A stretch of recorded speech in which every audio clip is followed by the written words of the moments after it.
Welcome to our testifiers today, members. Representative Barr, would you move this bill as well? Representative Barr moves 3370 to be referred to the Committee on Civil Law. Representative Barr, did you want to say anything? Oh, there we go. Will you move Amendment A1 as well? I move Amendment A1. So Representative Barr has moved 3370. It's a bill about school safety, particularly about threat assessment teams, and he has moved the amendment A1, which members adds the private data that could be collected between law enforcement and county human services if these folks would serve on the threat assessment team. It protects the data that would be shared. Is there any further discussion? Hearing none, all those in favor of the A1 amendment, please say aye. Aye. Those opposed, nay. The amendment is adopted. And Representative Barr, would you also move the A18-0603 amendment? This is an appropriation that Representative Franke would like. So, any discussion on that? Representative Barr, you will move that? Thank you. Yes, Madam Chair, I move the A18 amendment. Thank you. Any discussion? Hearing none, all those in favor say aye. Aye. Those opposed, nay. The motion prevails and the amendment is adopted. Representative Franke, welcome to our committee. I'm speeding along here because we have so much to do today, but welcome to the committee. This is your first time here. Members, he's even brought treats, so enjoy that. Representative Franke, introduce yourself to the committee and also those who are with you today. Thank you, Madam Chair. Representative Keith Franke, District 54A. I'm here presenting House File 3370. I have with me 3 testifiers. Sergeant Randy McAllister of the Cottage Grove Police Department. John Geibel, he's a corporate threat assessment specialist. And Chris Kinlan, she is a forensic psychologist. So Representative Barr, would you just give us the high-level overview of what 3370 as amended really it proposes to do? Representative Franke. Thank you, Madam Chair. This bill requires school districts to establish threat assessment teams within their districts, requires the teams to assess and intervene when individuals may pose a threat to safety. Breaking it down a little bit, the threat assessment teams, it defines what the members of the threat assessment teams will be, what their duties will be, how records will be handled and reported back to the superintendent and also possibly the school boards, and then setting up an oversight committee of the membership and the reporting. That's a basic breakdown of the bill. It's all about keeping our kids safe. Very good, Representative Franke. And let's go to your first testifier. Please introduce yourself for the record. Welcome, and then proceed. Good morning, Madam Chair and committee members. Thank you. My name is Randy McAllister. I'm a detective sergeant with Cottage Grove Police Department. I've been in law enforcement for 20 years, and probably more importantly, I've been a member of the Association of Threat Assessment Professionals for 8 years because I'd much rather prevent violence and respond to it if I can. I'm also one of the first 24 people in the country to become a certified threat manager through the Association of Threat Assessment Professionals. So we're obviously here today in response to the tragic school shooting in Florida on this past Valentine's Day, and because we realize that we need to do a better job of protecting our children from these kinds of events. I want to talk a little bit about what the research shows and where this field has been going. In 2015, the Federal Bureau of Investigations held a symposium and brought together academic researchers, mental health experts, and law enforcement experts to discuss the active shooter phenomenon with specific focus on prevention strategies. By far, the most valuable prevention strategy identified was a threat assessment and management team. The findings of the symposium were published under the title, Making Prevention a Reality, Identifying, Assessing, and Managing the Threat of Targeted Attacks. And that's available for free as a download on the FBI's website. So what is threat assessment and management? It is the process or method of identifying, assessing, and managing the risk of future planned violence. It is evidence-based, and it has become widely accepted as a gold standard and standard of care for targeted violence prevention. It is not punitive in nature, nor is it profiling. In fact, it is the opposite of profiling. It looks at observable behaviors identified through years of research and other risk factors to help the assessor identify persons at higher risk for violence or moving towards a violent act in order to deflect them away from that pathway to violence. Threat assessment has been around since longer than 2015, yet many criminal justice systems and school districts in the U.S. have failed to adopt threat assessment and management as a formal day-to-day strategy for preventing violence. After the Columbine shooting in 1999, the U.S. Secret Service and the U.S. Department of Education looked at 26 years of data on school shootings in America. Their study was published in 2002 as the final report and findings of the Safe School Initiative. Since this landmark study, a multitude of other researchers have also looked at targeted violence in schools and discovered that targeted violence is a process carried out over time with unique warning behaviors. The Safe School study and multiple other experts have recommended K through 12 behavioral threat assessment teams and programs as a best practice standard of care to prevent the kind of school shootings we saw in Columbine and more recently in Florida. I will also add that 95% of these school shooters in the study were in fact current students, so they had easy access to the schools. In other words, it was normal for them to be there. They would typically go unchallenged, et cetera, et cetera. In these situations, adding expensive physical security measures, though important, such as cameras and locked doors, is going to do very little to stop these kinds of attacks. Columbine certainly proved this, as have many other incidents since then. The authors concluded again as far back as 2002 that many of these attacks may have been preventable, and the best tool for preventing these sorts of attacks are trained threat assessment teams and formalized threat assessment processes. Fast forward a little bit to the mass shooting at Virginia Tech in 2007. This resulted in a top-down assessment of violence prevention at Virginia Tech and concluded in a report to the Virginia governor that the incident should have been preventable because multiple people at Virginia Tech in multiple specialties and positions recognized red flag behaviors. What they lacked was a system that could help them connect the dots and assess for violence risk. Also, there were unreasonable fears and misunderstandings of federal laws such as FERPA and HIPAA that led to people not sharing information even when they were allowed to do so under these laws. Essentially, each part of the university operated its own silo of information. It has been said in order to connect the dots, you have to collect the dots. A formal and robust multidisciplinary threat assessment system helps you do this better, be it higher education or K-12. A quick comment on FERPA. FERPA, which is the Family Educational Rights and Privacy Act, does in fact allow the sharing of personally identifiable information within the context of a threat assessment team. And the U.S. Department of Education has released Dear Colleague letters or memos to this effect and explicitly supporting the establishment of multidisciplinary threat assessment teams in all levels of education. There are school districts in Minnesota which have threat assessment policies and teams. However, in my experience and through informal conversations, I believe that many times these teams are not formally trained. They are ad hoc in nature, or they fail to follow the guidelines put forth by the U.S. Department of Education and others.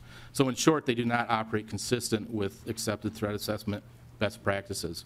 House File 3370 would require all Minnesota school districts to establish multidisciplinary threat assessment teams in their districts and would require the participation of counseling, mental health, school administration, and law enforcement in accordance with accepted best practices. We also know that medical conditions, mental health factors, and past criminal behavior can contribute to future violence risk. For this reason, the language explicitly allows for the sharing of health records which are maintained by a school district. So that's important to understand, not outside health records, but school records maintained by a school district. And the sharing of criminal histories within the context of the formal threat assessment team. It also explicitly forbids members from sharing this information outside of the threat assessment team. So there are confidentiality protections there. It should be noted that medical and mental health records held by a school district fall under FERPA and not HIPAA, and as such are considered educational records. FERPA allows the sharing of this information to school officials with an educational interest, and threat assessment teams have been explicitly mentioned by the U.S. Department of Education as having an educational interest. Ideally, HF 3370, if passed, would be accompanied by funding to contract for development of model policies, procedures and guidelines, and pay for statewide training so that school districts have a clear map for implementing successful threat assessment programs that are consistent with best practices and are evidence-based. I thank you very much for your time and your attention to this important bill. Thank you, Sergeant McAllister. That was very informative. Members, are there questions for the Sergeant? Representative Erdahl. Thank you, ma'am. Ma'am. You better thank Representative Franke for that nice pastry you just ate. It's not quite done yet. Thank you, Madam Chair. I'm sorry I interrupted you while you were chewing. No, I was already could've screwing followed up what I was some going of to say. I don't know if this maybe is more for Representative Franke, but on these threat assessment teams, which I think is a good idea, but one of the concerns that I have is the number of mental health professionals that we have in schools that available to this, and also the number of counselors that are available for this.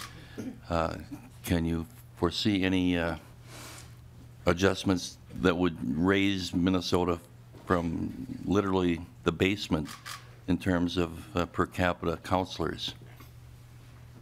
Representative Franke. Thank you, Madam Chair. Thank you, Representative Erdahl. Well, to start, we are asking for an appropriation to get the training done. And then I know that the governor's office has reached out, and they're not completely out of bounds with this. So well, you know, what it all boils down to is the dollars.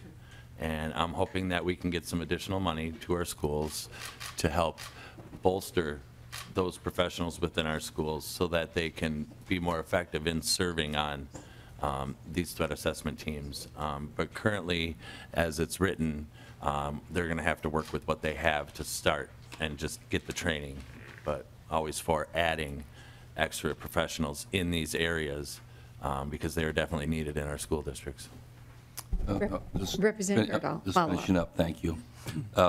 Well, you know, I'm glad to hear that. You know, certainly this brings more focus on the need in our schools in Minnesota to, especially in light of current events, to have more healthcare professionals and more counselors, and hopefully that recognition can become more widespread. You know, Representative Erdahl, just a point of information. In statute, counselors are only to counsel in regard to college preparation or future plans. So we might have to take a closer look at what's in statute, because it does not direct counselors to do this kind of activity that we are now going to be expected. I think they can, but not by statute. Is that in place yet? So we may have to examine that. Representative Bennett is next. Representative Bennett. Thank you, Madam Chair, and thank you, Representative Franke, for bringing this forward. I think it's a great idea. I have similar questions online of Representative Erdahl, just wondering, and probably this would involve social workers and, you know, school social workers and that type of thing, but for smaller school districts, would the school safety teams here, threat assessment teams, be able to share personnel? Is this something that smaller districts could even have a district threat assessment team instead of per school? I'm just thinking a lot of districts, you know, with smaller schools and so on, it would make more sense to have a district threat assessment team. Representative Franke, you want to take that one? Yes. Please. Thank you, Madam Chair. Representative Bennett, yes, if you look at the overview, it does say per school, but I believe the bill language is directed at school districts. Yes. So they have the ability to share. We didn't want to put that burden upon each individual school. We wanted to broaden that for the ability for that flexibility. So I believe that's how the bill's written. The language in the bill, not per school, it's per district. Sergeant McAllister, would you like to address that? Yeah, thank you, Madam Chair. Representative Franke is correct.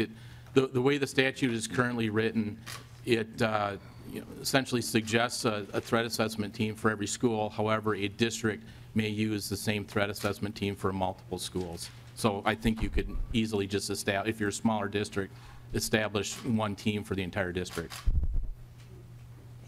Madam Is it Chair, Bennett? and just a comment, I think that's a good idea, especially in our rural schools that aren't as large, and having a district threat assessment team probably would make more sense, and then the schools could feed into that somehow. So thank you.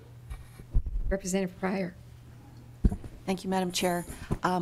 I would like to understand better how the privacy issues are getting worked out. So from what was explained, it's within the school, you can share the information.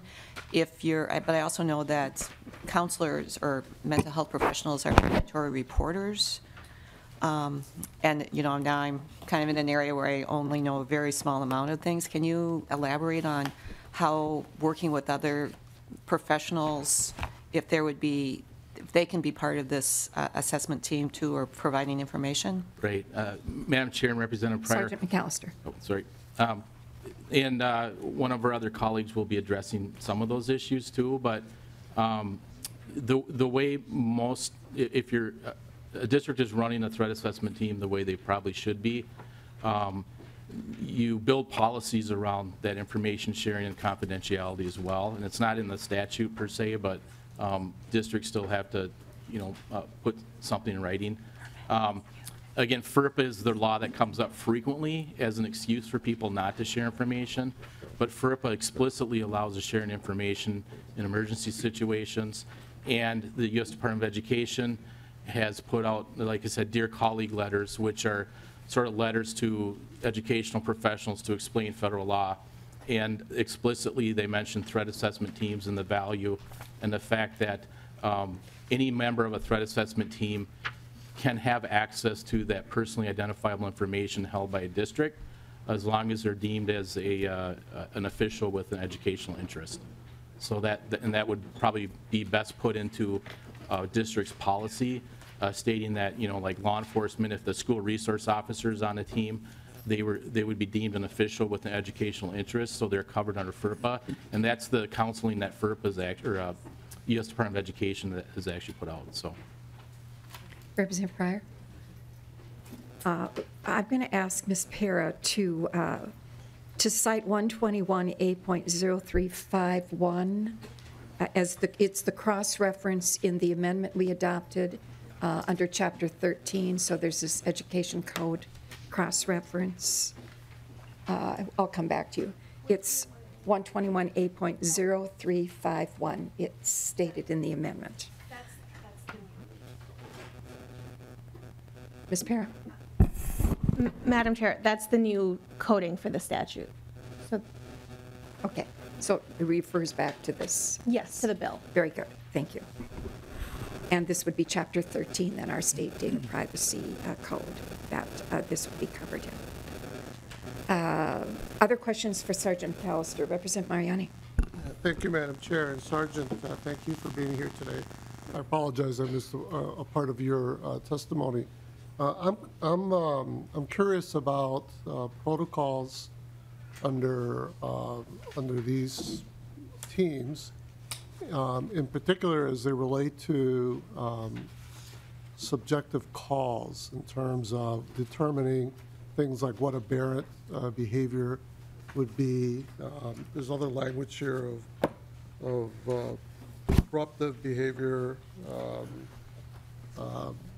Threat would probably be clearer for folks, but can you share a little bit with us about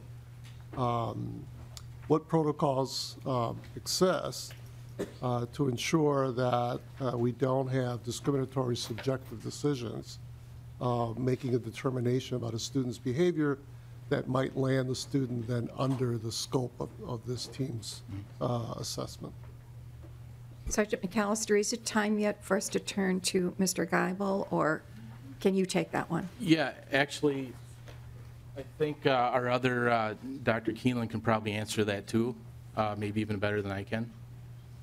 So we'll hold off on that until she comes to testify. Thank you. Mr. Geibel, do you want to introduce yourself and state your testimony? And Representative Ward, I will get to you. Good morning, Madam Chair and committee members. I want to thank you for the consideration of this bill and for allowing us to testify this morning. My name is John Giebel. I was a police officer for the City of St. Louis Park for 10 years, 3 of those years as a sergeant. I spent part of my time as a police officer working as a DARE officer and a school liaison officer. For the last 15 years, I've worked at Target Corporation and Boston Scientific as a global workplace violence and threat assessment manager, where I built threat assessment teams and workplace violence programs from the ground up at both of those corporations. I've experienced a lot over the last 25 years, and I've seen firsthand the devastation inflicted by humans. The lifelong psychological damage that comes with each of these situations does not just impact the victim. As you know, it's very far-reaching. You and I are no different. We are passionate about education. We care about our students and staff within our schools. We want to change our schools so our children can learn in an environment that is safe and feels safe. I'm here today because together all of us can make that change. I want to walk you through what a threat assessment team looks like from a business standpoint.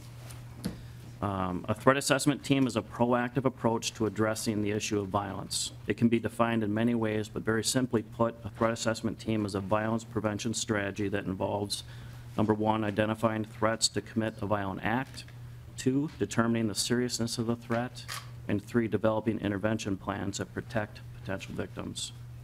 A formal, multidisciplinary threat assessment team is one of an organization's most valuable resources in helping to address a wide variety of threats. It creates consistency through policies and best practices, and it has accountability that all situations are dealt with appropriately, fairly, by a highly trained team. In a school setting, a threat assessment team is not going to be much different than it would be in a business setting. A typical threat assessment team focuses on many aspects of violence, which include active shooters, bullying and harassment, domestic violence, stalking, and threats of self-harm and suicide. A threat assessment team in general is comprised of the following types of roles. There's a process guardian that has overall oversight. There's a threat assessment team leader. There are members of security, employee relations, human resources, and our legal teams. There are also subject matter experts that are experts in domestic violence, stalking, and suicide prevention. And there are also psychologists that are part of the subject matter expert team. So this is what a typical process looks like when there is a threat that comes before the threat assessment team. The threat assessment team leader is made aware of a threat and gathers initial information to assess the seriousness of the threat. If the threat is determined to be high risk, the team leader immediately contacts the threat assessment team for a meeting. After the initial meeting, there typically is additional information that's required. We look at background checks. We look at social media activity and monitor that. There are disciplinary records and annual reviews that are reviewed. There's information about home life that's gathered. Are there stressors or triggers that are occurring? Loss of a job, financial issues, marital status, medical issues, sick children, etc. And many interviews take place with people who know these individuals so we can better understand the situation that they're in. The threat assessment team then regroups and goes over new information, and a series of mitigation actions are then put into place. A review of the mitigation efforts occurs shortly after implementation to measure the impact. If the efforts are working, we'll continue with the plan. If they're not working, we'll go right back to the beginning and start over. Other roles of a threat management team, they're responsible for the education and training of all employees. There's a steering committee that provides accountability, oversight, leadership, and guidance for the threat assessment team. There are annual and quarterly metrics that are created, and there's lessons learned that we share with other threat assessment teams who are always learning from each other.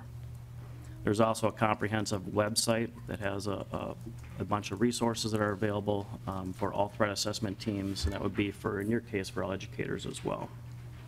So I want to walk you through an example of one of the threats that my team has worked through. An employee reported that another employee had made some disturbing comments to her. The comments he made pertained to shooting this employee and her entire family and skinning her baby alive in front of her. The subject was also accusing this employee of trying to talk him into bringing a gun to work and to shoot employees and the police when they responded. It was reported that he had recently withdrawn from others at work and his personality had changed drastically. When I interviewed the subject, it was clear that he posed a significant threat. He confirms the statements that were made. He claimed to hear voices and said his coworker was trying to get him to react violently. I learned that he owned an AR-15 among other guns, and he practiced shooting on a regular basis. He was recently turned down for a promotion, and additional changes at work caused him to build resentment against others. Our subject matter expert, who is a forensic psychologist, conducted a forensic psychological evaluation. She diagnosed the subject as being psychotic, paranoid, and delusional, and stated that there was a high risk of a workplace violence incident occurring. So that's just one example of the types of situations that come before threat assessment teams. In closing, I want to thank you for allowing me to testify on this important opportunity before you today. Tomorrow, students across the nation will participate in a planned school walkout. They will sit outside for 17 minutes, 1 minute for each soul that was lost on February 14th. Students in this state, including 3 of my own in District 194, will be participating. These students are trying to make a difference. They're trying to make a statement and initiate real change. This very committee can be a catalyst for real change that's meaningful and impactful. So for the sake of our children and our educators in our schools across the state, I ask you to please approve this bill. Thank you. Thank you, Mr. Giebel. Do you have an example of how this has worked within a school from any of your experiences that you've been told about? You know, there were situations that I had to deal with as a DARE officer and a school liaison officer. The difference would be those who play a role on the threat assessment team. We talked about school psychologists before. Someone had mentioned that would be an ideal person to be playing a role. They did play a role in some of those situations. You'd have your school liaison officer that's there.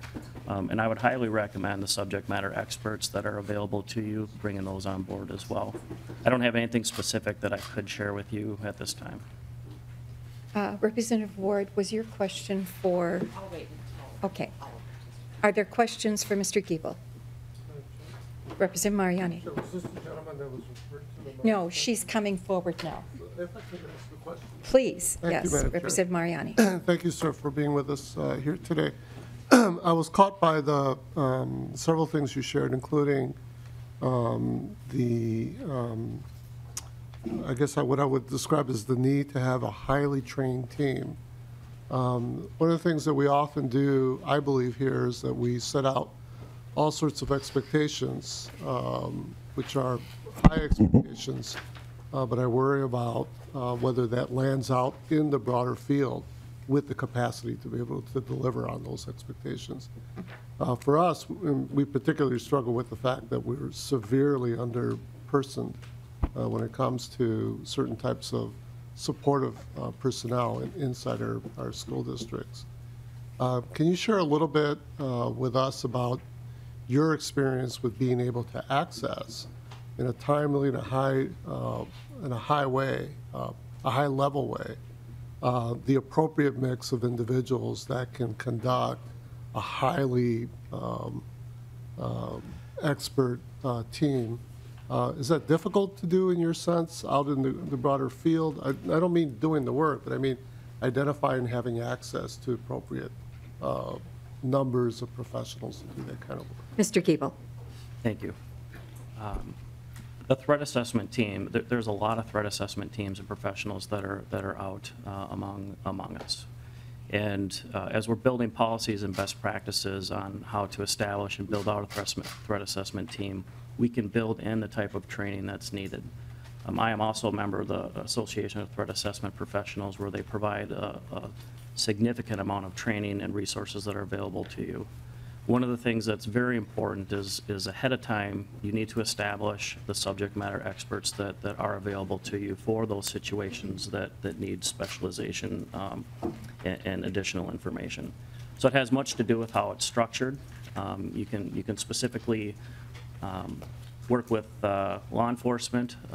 Randy, Sergeant McAllister, for example, is one of those who's highly trained from a law enforcement standpoint and is working on training other police officers as well. Representative Mariani. And you reference a comprehensive website where I suspect there's protocols and advice and guidance. Is that something you can share with us so we can take a look at that? Mr. Giebel. Yes, in the private sector, we built out a website both at Target Corporation and at Boston Scientific. We took our legal teams as a partner.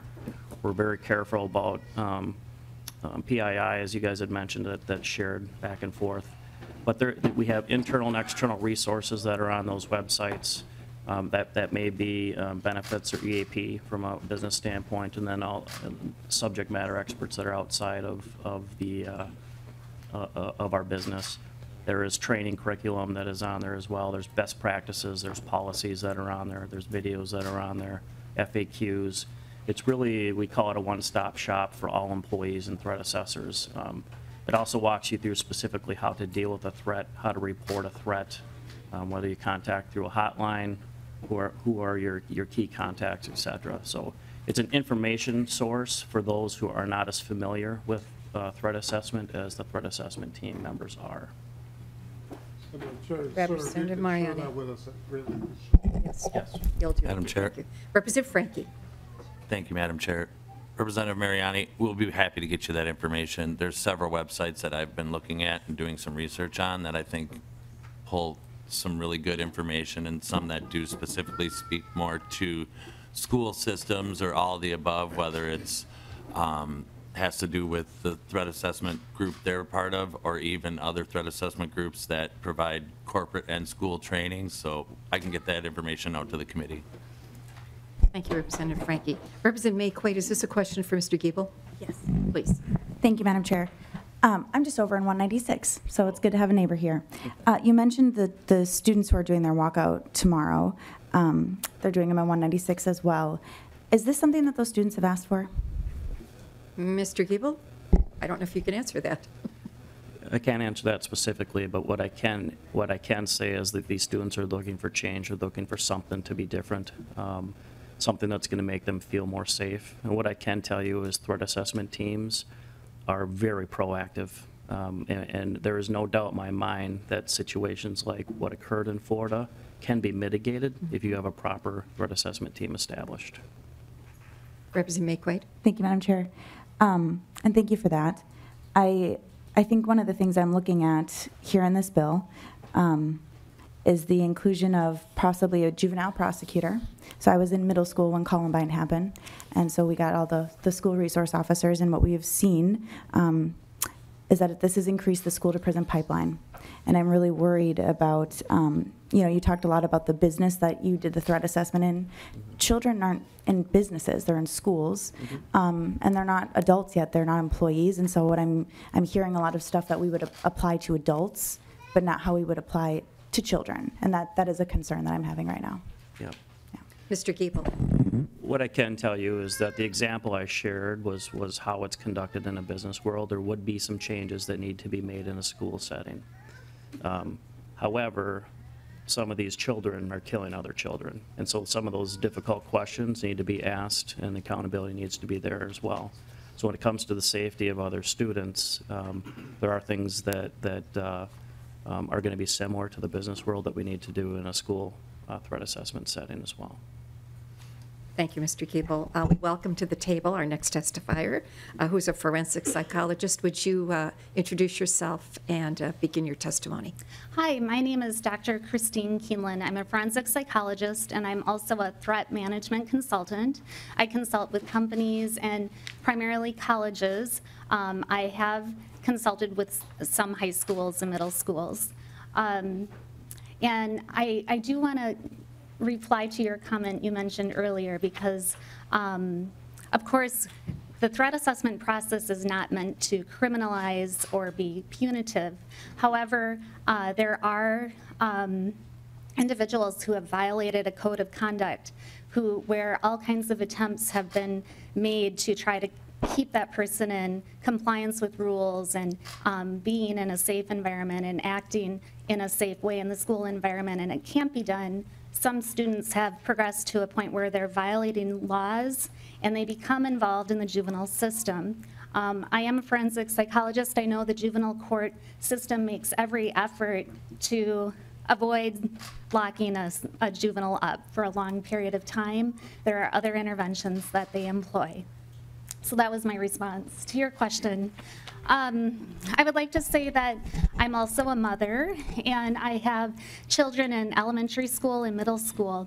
And one day, I was leaving the elementary school in Minneapolis, and I received a call from a threat assessment team at college level. And the situation was a student who had posted something on Snapchat suggesting a possible school shooting.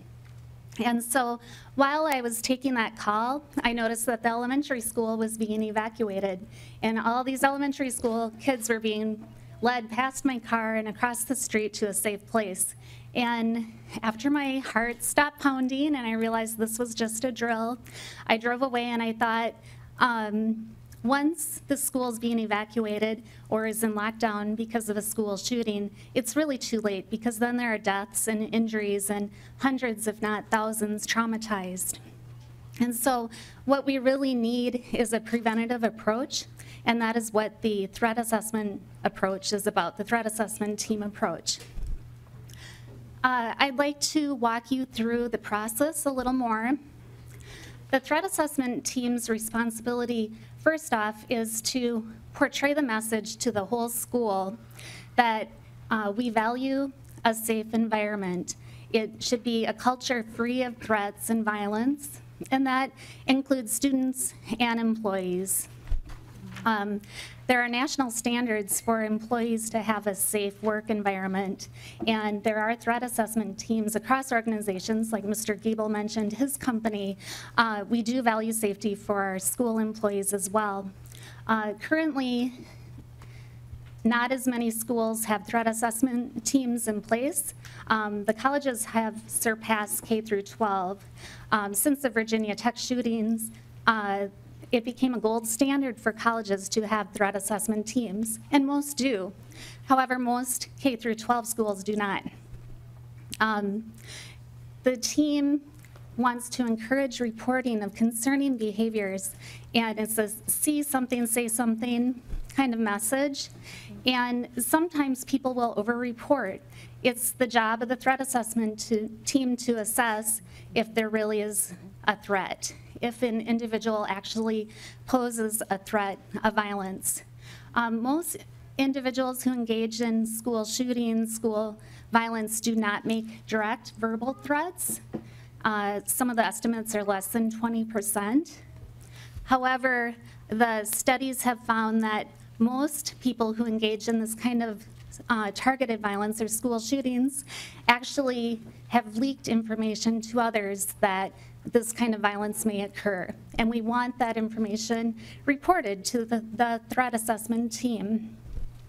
Once the threat assessment team receives the threat, they need to work together to investigate and obtain as much information as possible about the person of concern. The person of concern may be from within the school setting, or it could be a threat from outside. So it could be a parent, a spouse of a teacher, or maybe even someone who has no relationship with the school anymore. It could be a former student, a former employee. Those are the difficult situations, and that's why it's so helpful to have law enforcement involved in the threat assessment team process. The idea is not to be punitive. The threat assessment teams do everything they can to help put supports in place for the person of concern. Many people who engage in threatening behaviors have no intention at all of actually being violent. There are many reasons people will engage in threatening behaviors. Maybe they're trying to show off. Maybe they're angry that day, or they're getting desperate. They're stressed out. There's abuse going on at home. There's all kinds of explanations. And the idea of the threat assessment team is to put supports in place in the school and outside of the school so that these people can be safe to return to the school environment or to be in the school environment. Sometimes those supports are long-term.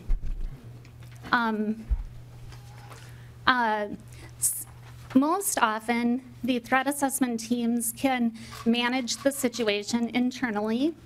Infrequently, they need to consult with someone like me, a mental health professional who's trained in violence risk assessment and threat management. Sometimes the threat assessment team cannot determine how fixated the person is on violence. There are people who are extremely fixated on violence. They admire prior school shooters and they want to kill more people. Those are very disturbing cases, and part of the process is understanding their intentions to act violently, how much time they're spending on this, how much they're preparing, but also if they have mental health issues that may benefit from treatment. So those are the kinds of cases that come up less frequently, but where someone like me can be of assistance. Besides the outside mental health professional, it's important that the team consults with law enforcement and legal as needed, because we want to make sure that the school policies and laws are in compliance, and also that the student rights are being met. I do want to say that this can be done. It has been done. Virginia has developed model policies, procedures, and guidelines for K through 12 school threat assessment. And I highly recommend that if Minnesota passes this law and we start establishing and training threat management teams, that we don't start from scratch and that we take a look at this model from Virginia. Thank you, Dr. Keeneland. Are there questions for her, Representative Erdahl? Thank you, Madam Chair. And Doctor, this could be for you, could be for others as well. But first of all, I commend the students and those who are demonstrating their concerns in this. But there's another area that I'm wondering about regarding threat assessment teams identifying and the students themselves. And that is that since the studies that I have seen indicate that a large majority of those who commit school violence are victims of bullying, that will this identify those who are being bullied, those who are bullying?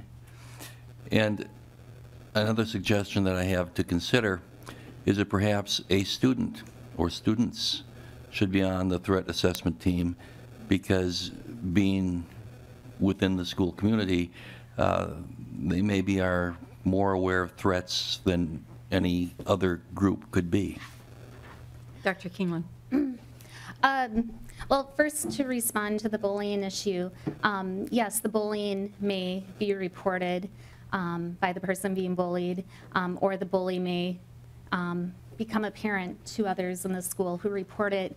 One concern I personally have about bullying is that sometimes it is advanced to a repeated pattern of harassment that causes fear for safety and physical harm that has risen to the level of stalking, and that is not recognized.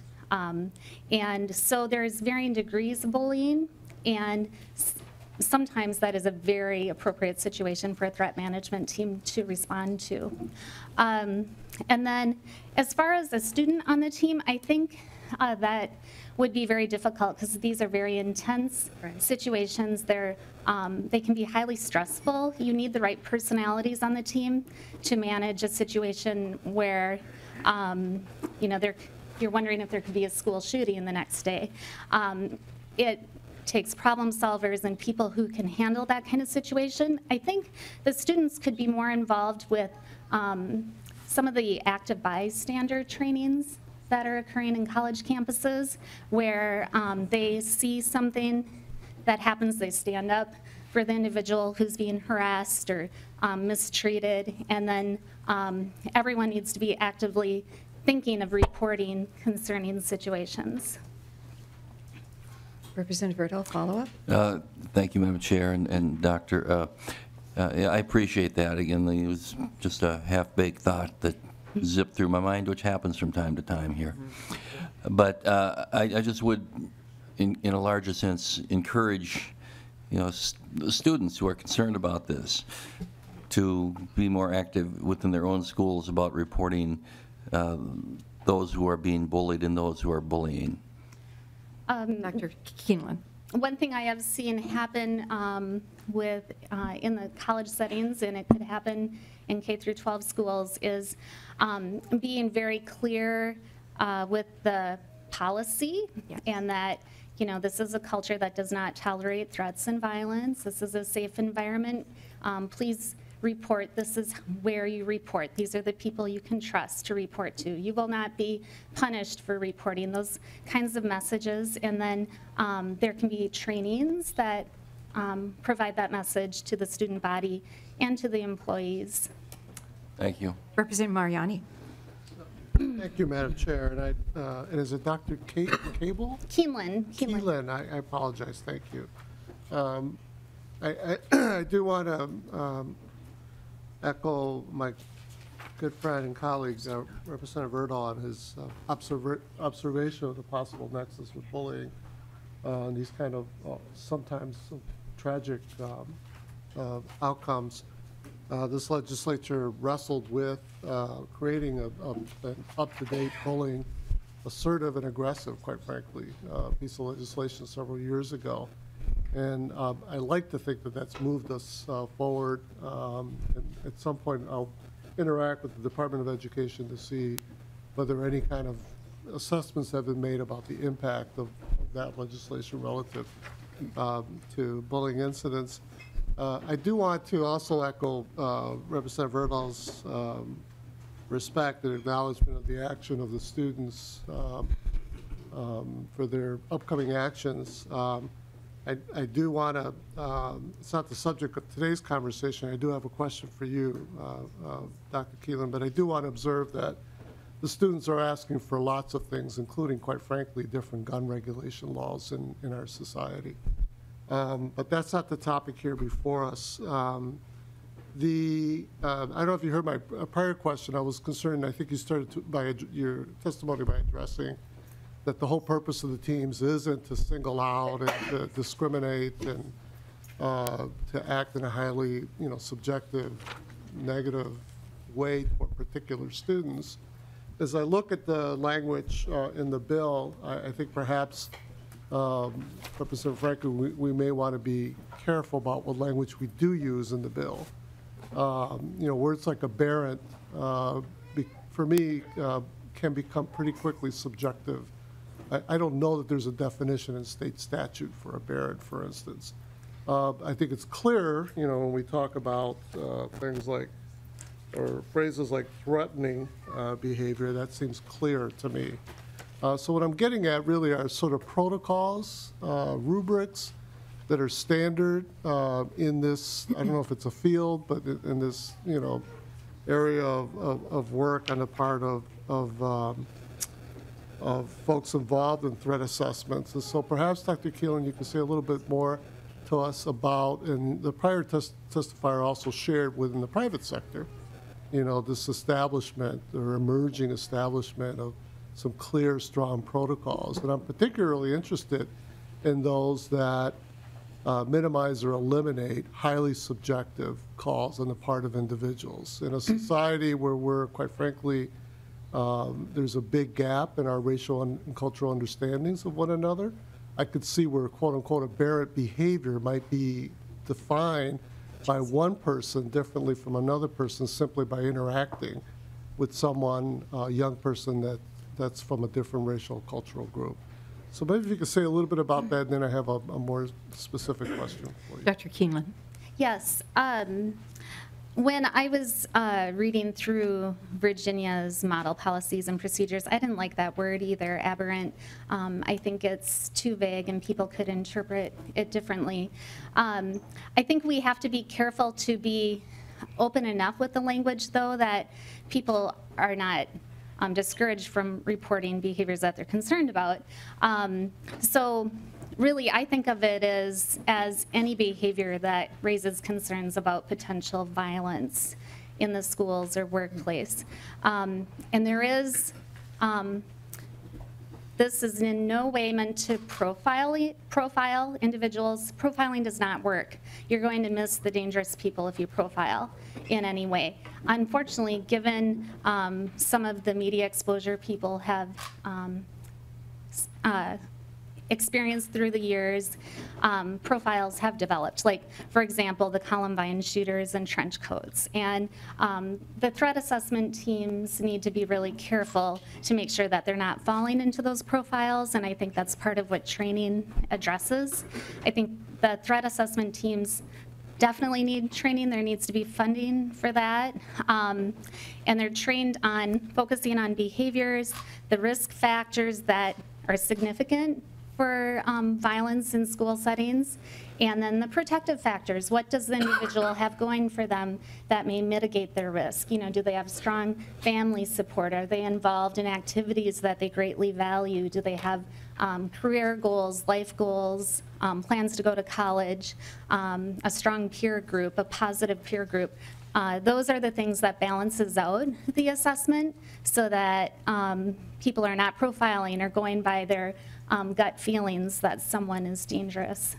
Representative Mariani. Thank you, Madam Chair. Thank you, Dr. Keelan. That's helpful to me. So, and this might also be for the prior witness as well. So part of what I'm trying to get my head around is what would be the scope and depth of the work of such teams. I'm hearing pretty clearly that looking at focusing in on the behavior of individuals, which may set off a red flag, which then, you know, could create further inquiry about that individual's life, I guess. What about environmental factors? Would that also trigger a look at environmental factors? And I'll be just real, you know, blunt. What about the environmental factor of easy access to firearms within the community? You know, evidence of marketing to particular demographic of students that fits this individual's profile for access to firearms. Would that be within the scope of a threat assessment team, or is that left for someone else to do, and the only thing that the team will be looking at is just the specific behavioral attributes of that individual? Dr. Keeneland. One of the indicators that a case is higher risk is weapons access, fixation on weapons, and that could be knives, that could be firearms. I think it's pretty well known that there is easy access to weapons. Anything could be a weapon. We need to, as a threat assessment team in society, think about, are there other indications that this individual is a person of concern? Is this a person who is holding a grudge and is angry and wants to harm others because of that? Is this a person who is desperate and maybe even thinking of self-harm and thinking they're okay with losing their life with carrying out violence towards others? You're looking at the whole person and not just the fact that there's weapons out there and they could obtain them. It's thinking about what is going on with this individual that may move them towards acting out violently towards others. Madam Chair, Representative Mariani. and I'd love to keep up this conversation perhaps with you offline as well, because I'm actually really fascinated by this. And I think that we've got evidence, or we have instances in state law and our societal behavior where there are these broad, I'll use my terminology, broad comprehensive intervention in a proactive way, which could include, and often do include, addressing environmental factors. We have all sorts of laws that forbid, you know, that set up parameters in terms of how far from a school certain types of activities can or cannot happen. It gets trickier once we start getting into issues of gun access in terms of First Amendment rights with, you know, being able to market or whatever. But it does seem to me that an effective team would, at the very least, be able should at the very least be able to take all those holistic factors under consideration in order to develop an intervention strategy that might help an individual to overcome, heavy marketing influences, heavy cultural, subcultural, expectations related to whether it's access to drugs or access to guns for illicit purposes. So I'm fascinated by having a professional team of people that are using perhaps really a public health approach to understanding what's going on that does include the individual, but certainly understands in public health that the individual is part of an ecosystem that influences and shapes their behaviors as well. So I thank you for your testimony here today. Thank you for the reference to the Virginia model. I'll take a look at that. Representative Franke. Thank you, Madam Chair. Representative Mariani, I'll be more than happy to work with you on some of that language. And I also wanted to state that, when you go to environment and the schools working versus the police and the availability, that recent situation that happened in Vadnais Heights, the school had kind of already deemed that as a situation that was kind of under control, so they thought, till the parents reached out to the sheriff's office, and the sheriff's office investigated further, and those are the gaps we're trying to close with this bill, is to create that communication. So gratefully that the sheriff's office stepped in immediately and stopped that situation before it got any further. But with those access to weapons and the availability, and then the school thinking that it had already been handled, so we are trying to close those gaps and hopefully take into account the environment around that and be able to take all those factors into account when the teams are making these discussions. At least that's my hope, Representative Mariani. Representative Ward. Thank you, Madam Chair. And in the interest of time, I'll try to be really focused and brief. I would like to go back to Representative Erdahl's comment about including students in the development of an assessment team and what to look for. I had a group of students who were among the protesters this last week, came to visit in the Capitol and sat down, and they had some amazing ideas about what's wrong with the way we already do it. Mm-hmm. From the students' perspective, they're living it. And we as adults tend to say, oh, here's the good answer, well, let's do this. And I think we're going to be missing a lot if we don't include the students at least in the development and perhaps review of our plans periodically. Thank you, Madam Chair. Mr. Giebel, did you want to respond to that? Yeah, I think you're absolutely right. I think there is a place for the students to participate in the building of what this could look like.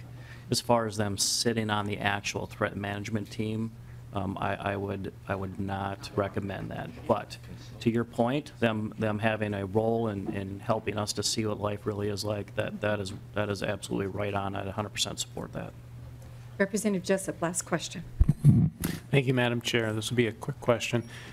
Going through some of the reading and so forth, I was very impressed, and I just want to say a thank you to Representative Franke for bringing this bill forward. Thank you very much to the testifiers. Your communication and counsel here has been greatly appreciated. My one question is, we are focused really right here upon K through 12, the threat assessment team, and yet we do know we had that situation at Virginia Tech, which certainly it seems like propelled Virginia as a state to really assess this matter and to take some actions. And my question is in Minnesota, do we have any institutions of higher education that we know of that have a threat assessment team in place? Dr. Keeneland, I know you know the answer. I think most institutions do have threat assessment teams in higher education now. I would be in support of mandating it. I think because most do have it, that wasn't the focus here. Right. One thing I would like to comment on is if they don't have threat assessment teams, they're doing this already ad hoc because these situations are coming up and they're pulling the people together that need to manage the situation. And our emphasis is making sure people are trained and have an organized process to do this. Thank you.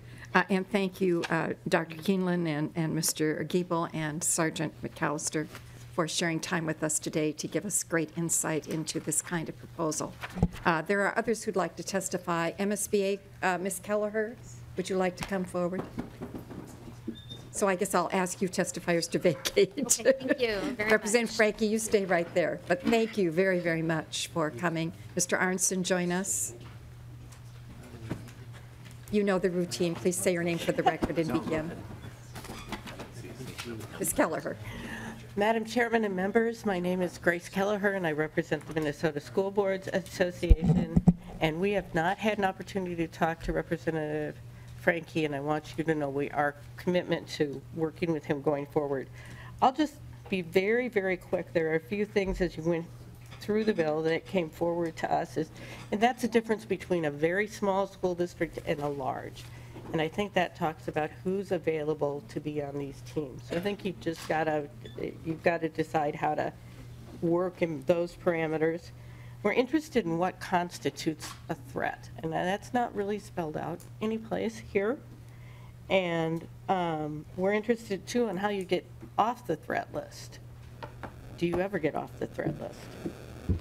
And last but not least, we feel very, very strongly, that this is a good idea. It's got potential. You can see it coming forward, but we would suggest doing a pilot around the state, big, small, and middle, and then we can learn from their best practices before we make the school districts every school adopt these statewide.